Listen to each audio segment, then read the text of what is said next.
Hey, this is Pastor Paul here, and this is day number 3 of our journey on a 21-day corporate fast. So again, I want to give you a ground level view of what my fast was like on today, which was day number 3. So let me start with last night. Last night, my objective was, let me make sure that I get to bed at a decent hour. So we finished up with prayer. We did corporate prayer, family prayer. I did some individual prayer. Got to bed, actually I got to bed kind of late. I didn't get to bed at the time that I intended to. So let me say this, I set my alarm where I would have about just under 4 hours of sleep. That way I could get up early before work and have some extended time in prayer. This is what happened, the alarm went off, guess what I did?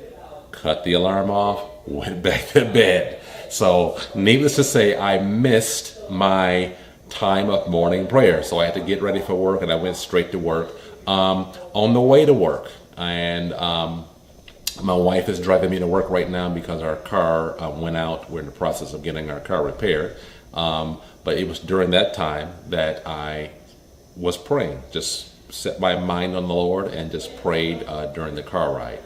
So those are some things you can do. Let me say this, when you fail, if you would, you have a setback, such as I experienced, you got to be mentally tough, and you got to make sure that you don't succumb to the tactics of the enemy, who after you fail, who will throw an overwhelming load of guilt, shame, and condemnation upon you and get you stuck right in the point of your failure. So rather than doing that, I just got up, kept forward, stayed focused on my vision, which is to break through with God during this 21-day fast. So this is what I did. I'm working. I got a big workload right now. Work is really picking up. But during work, I'm learning to keep my mind on things above, to keep my mind on the Lord.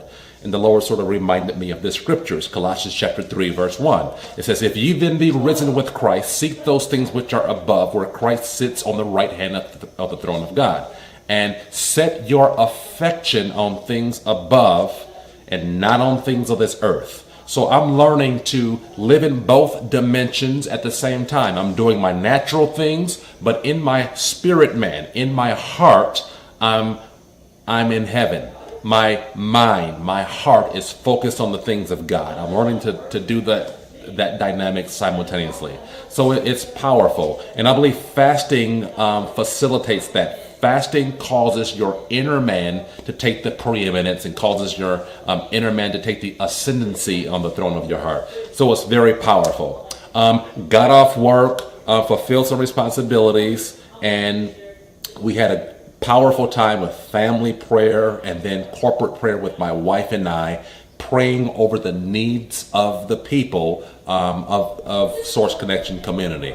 So we had a very powerful time in prayer. So now it's about a little bit after 9. I'm going to spend some extended time in personal prayer. So I'm getting a lot of good prayer time. And remember, one of the keys to an effective fast, you want to spend your time fasting.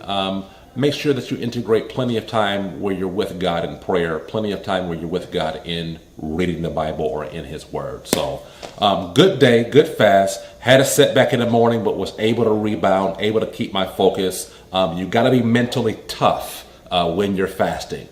Mentally focused, mentally engaged, and then you will persevere. So I'm looking forward to day 4. For those of you who are fasting along with us at Source Connection Church, there's grace upon you. God has given you His favor. God is empowering you to make sure that you can fast successfully, and you're going to get breakthrough. Whatever that need is, whatever that thing that you're holding before the Lord, I decree breakthrough. I decree that thing is granted for you. Just continue to persevere in your consecration, and it's going to materialize. So I'm going to sign out now, and I'm looking forward to see you on tomorrow for day number 4, this corporate fast. God bless you.